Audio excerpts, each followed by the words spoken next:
pero moche chica kai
Ruang kepincan, ruang kepin punya ketau sandukan jadi dia betul. Kalau pun asal apa pun belum ada berjok, tin kau orang berjong di lagi. Lu apa lagi cakap orang? Ulang. Lagi diu. Lang. Baru pingin nyale jam, gar. Kau ayah piola yung kau ya tahu nak bandit. Ni mana nak lakukan? Hei, kalau jang dit ye, ni kaya long na luai den ni kebiot. Ni mana? Kan macam jauh kau berarti belong, berarti orang beloi.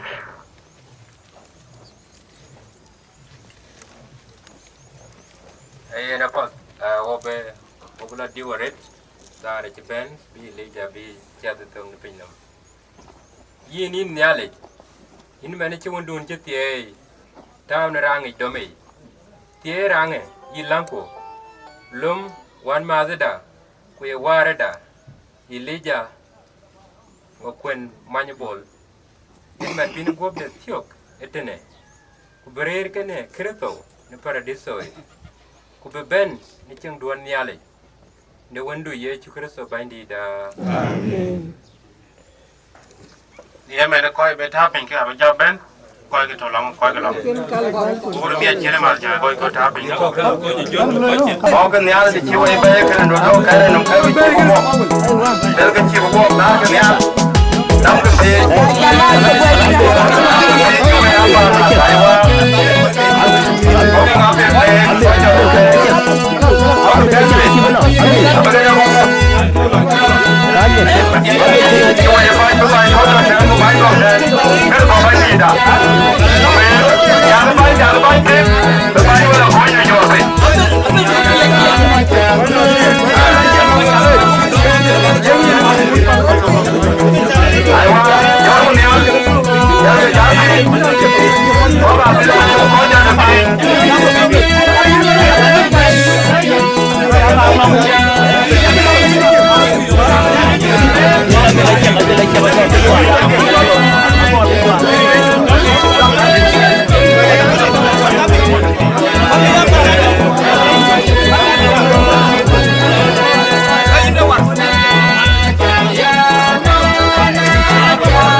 wotel warda Elijah makwiri manyibol ne kaja pion Daniel kune gele kune Yemen wotel wobda pin tiop alo ne tiope jogo chwet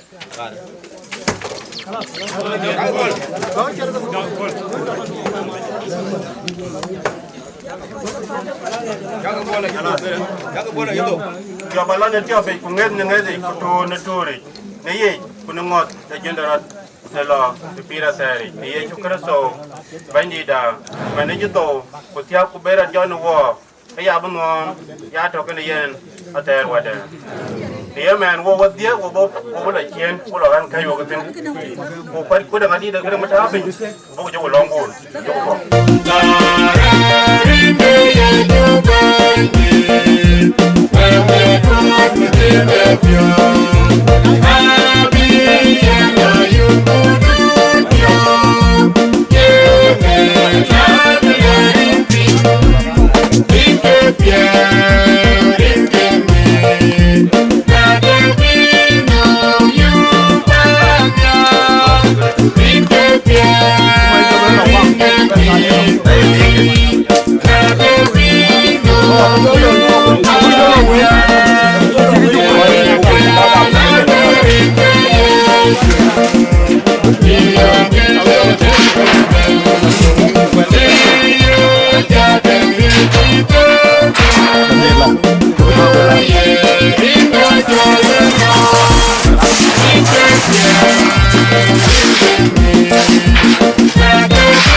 Wada chukuto ye sultan o chukuta pe nyamane chwe bene lok chwe ja baja lok chwe ko wajijal kar to bandida amen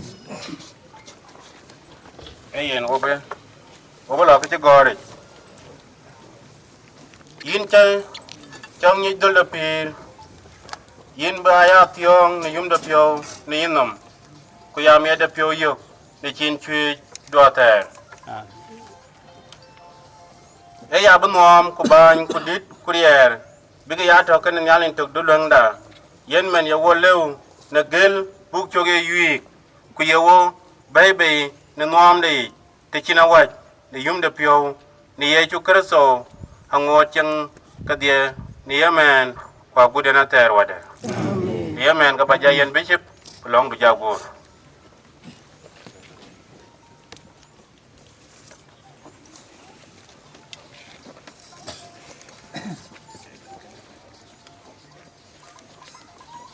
ena pet lanko doran nyale barana ban nyit e bo ya mo piot mo ni manyin den nyale chi ku ni ede chi ku nyin de wonde ye chu kristo bandida ku ni ede ya wa tiere nyale no riero ban un kuwa jong di la jik abe ya ton waye singa kan wenga lot amen